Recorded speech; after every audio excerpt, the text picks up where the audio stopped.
ఏంటి ఏం చేస్తున్నారు ఈరోజు? రవ్వట్టు ఇడ్లీ. రవ్వట్టు ఇడ్లీయా? ఓకే. ఏంటి రవ్వట్టు ఏంటి అలా ఉంది? ఎలా ఉంది? తింటే తెలిస్తే కలపాలా? గ్లాస్ రవ్వ వేసి ఇందులో ఇంకో గ్లాస్ రవ్వ వేయాలా? ఈ గ్లాసు సరిపోయిద్దా? ఏం రవ్వ వేయాలి? తెల్ల రవ్వ, ఎర్ర రవ్వ? తెల్ల రవ్వ. ఓకే. అయితే ఇవన్నీ నేర్చుకోవాలి అత్తే మీరు. నేర్చుకోకపోతే ఎలాగా? నేర్పేది. అవును. చిన్న ఆయనకి ఏమో ఒంట్లో బాగోపోయినా మీకు రవ్వట్లు కావాల్సి వచ్చినాయా? అవును. చిన్న ఆయనకి ఇడ్లీ వేస్తాను.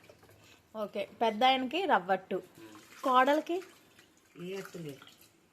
అన్నీ వేసేది ఆమె కదా. మిగిలితే మేము తింటాం, లేదు రాము తిన్నాక. సరే అయితే good morning friends, happy Saturday. నాకు సాటర్డే అంటే చాలా ఇష్టం. ఈరోజు నాకు మా అత్తయ్య రవ్వట్ అయితే చేస్తున్నారు గాయస్.